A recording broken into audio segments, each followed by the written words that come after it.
Berita terupdate hari ini 15 Juli 2025.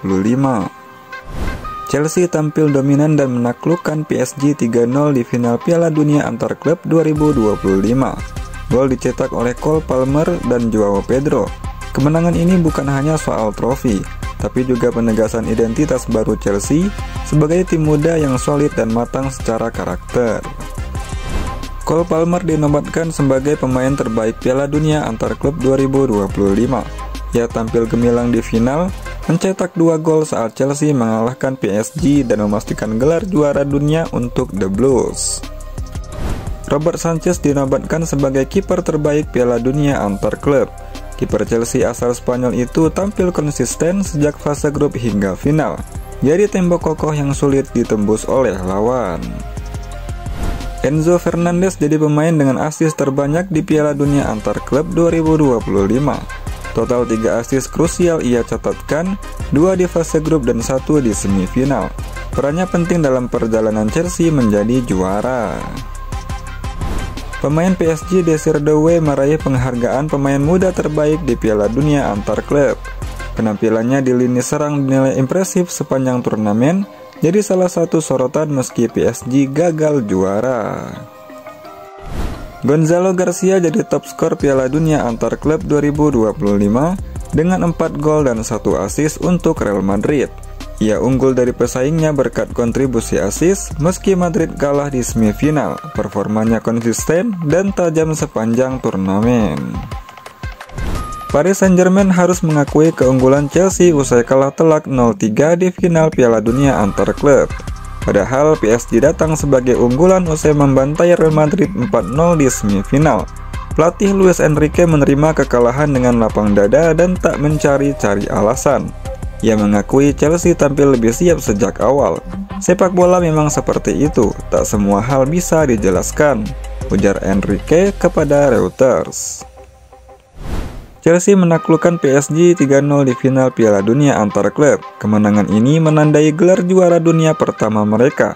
Lebih dari sekedar trofi, kemenangan ini jadi sinyal peringatan serius untuk musim mendatang. Gareth Bale bahkan memprediksi Chelsea siap bersaing di papan atas Premier League berkat performa impresif dan karakter tim yang kian matang. Enzo Maresca menutup musim perdananya dengan gemilang setelah membawa Chelsea juara Piala Dunia antar klub usai mengalahkan PSG. Setelah sebelumnya menjuarai UEFA Conference League, trofi ini melengkapi perjalanan luar biasa The Blues. Maresca menyebut gelar ini simbol kerja keras tim dan tak ragu menyamakannya dengan prestis Liga Champions. Chelsea siap melepas Christopher Nkunku usai final Piala Dunia antar klub. Gelandang asal Prancis itu ingin pindah demi bangkit dan kembali ke timnas. Ia ditawarkan ke Inter Milan dan bandrolnya turun dari 70 juta euro menjadi 35 juta euro. Meski banyak klub besar tertarik seperti Bayern Munchen, Arsenal dan Barcelona, belum ada tawaran resmi. Inter jadi pemantau terdepan, namun waktu semakin mendesak. Real Madrid hampir merampungkan transfer Alvaro Carreras dari Benfica. Bek kiri 22 tahun itu dijadwalkan tes medis usai klub Portugal memberi izin. Madrid membayar 50 juta euro secara cicilan. Carreras merupakan mantan pemain akademi mereka yang sempat hijrah ke Manchester United. Transfer ini dipercepat berkat kesepakatan terkait Rafael Obrador yang resmi pindah ke Benfica akhir pekan lalu. Kini Carreras siap kembali ke Bernabeu.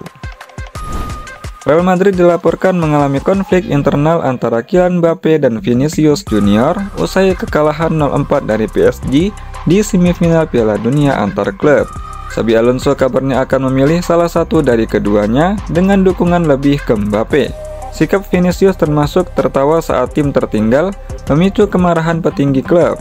Negosiasi kontrak barunya pun mandek dan kemungkinan dilepas kini makin terbuka. Toni Kroos menyuarakan dukungannya untuk Arda Güler meski performanya disorot usai kekalahan 0-4 Real Madrid dari PSG. Güler dianggap lemah dalam bertahan, namun Kroos menilai kualitas ofensif Güler jauh lebih penting. Ia yakin Güler akan berkembang pesat di bawah Xabi Alonso dan menjadikan musim ini sebagai titik balik karirnya. Liverpool dikabarkan mulai fokus mengejar Hugo Ekitike sebagai calon striker utama musim depan. Pemain 23 tahun milik Eintracht Frankfurt itu tampil impresif dengan 22 gol di Bundesliga. Arne Slot disebut percaya Ekitike cocok dengan gaya permainan The Reds. Dengan kemungkinan hengkangnya Darwin Núñez, Ekitike dianggap sebagai solusi jangka panjang yang sepadan dan kini jadi target prioritas Liverpool di bursa transfer musim panas ini. Liverpool siap mengajukan tawaran 876 miliar rupiah kepada Crystal Palace untuk merekrut Marc Guehi. Tawaran itu disebut sebagai take it or leave it, menandai akhir negosiasi. Meski Guehi terbuka bertahan di Palace, ia kabarnya lebih tertarik pindah ke Anfield ketimbang ke Arsenal atau Newcastle United. Liverpool dilaporkan siap menukar Ibrahima Konate plus dana 661 miliar rupiah demi mendapatkan Rodrigo dari Real Madrid. Namun Los Blancos belum tergoda karena bandrol sang winger masih di kisaran 1,9 triliun rupiah. Meski tawaran awal cukup menarik, Madrid disebut ingin nilai yang lebih tinggi untuk melepas bintang asal Brazil tersebut. Cristiano Ronaldo resmi memperpanjang kontrak 2 tahun di Al Nassr hingga 2027. Ia membidik rekor 1000 gol dengan koleksi saat ini mencapai 938 dari 1281 laga. Namun peluangnya bisa terbatas karena Jorge Jesus dilaporkan akan mengurangi waktu bermainnya hingga 25% di musim mendatang. Meski begitu, CR7 masih berambisi melanjutkan karir gemilangnya. Victor Gyökeres absen tanpa izin dari latihan pramusim membuat Sporting Lisbon menjatuhkan sanksi disipliner. Arsenal tetap tertarik mendatangkannya dan telah mengajukan tawaran 65 juta euro plus bonus 15 juta euro. Namun Sporting Lisbon meminta minimal 70 juta euro di muka dan 10 juta euro sebagai bonus. Situasi ini memperkeruh hubungan Gyökeres dengan klub dan bisa mempercepat transfer. Inter Milan mempertimbangkan Granit Xhaka sebagai opsi jika Hakan Çalhanoğlu jadi pindah. Gelandang Leverkusen itu dinilai lebih ekonomis dibanding target lain seperti Ederson. Xhaka bisa ditebus 12-15 juta euro dan dianggap mampu menambah stabilitas lini tengah. Sementara Çalhanoğlu masih menunggu tawaran konkret, Inter tetap bersiap dengan beberapa rencana alternatif. Bayern Munich tengah mempertimbangkan Leandro Trossard sebagai alternatif jika gagal merekrut Luis Diaz dari Liverpool.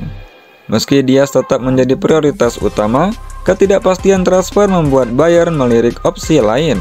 Trossard dinilai menarik karena fleksibilitas posisi, pengalaman di level top, dan kontraknya yang tidak terlalu panjang di Arsenal. Faktor-faktor ini menjadikan penyerang Belgia itu target realistis untuk Die Roten di musim panas ini. Manchester United mengincar Giorgio Scalvini, bek tengah 21 tahun milik Atalanta yang dinilai sebagai salah satu talenta bertahan terbaik di Eropa saat ini. Atalanta hanya akan melepasnya jika ada tawaran lebih dari 50 juta euro. Meski klub berharap bisa memperpanjang kontraknya, minat dari tim besar seperti Manchester United membuat masa depannya belum pasti. Scalvini sudah tampil reguler di Serie A dengan performa yang matang. Crystal Palace resmi dikeluarkan dari Liga Eropa dan dipindahkan ke Conference League karena pelanggaran aturan kepemilikan multiklub UEFA. Chairman Steve Paris menyebutkan keputusan ini sebagai ketidakadilan terbesar. Pemilik Palace, John Textor, juga memiliki Olympique Lyon yang lolos ke Liga Eropa. UEFA melarang dua klub dengan kepemilikan serupa tampil di kompetisi yang sama. Laga Liverpool versus Preston jadi pertandingan emosional pertama tanpa Jota.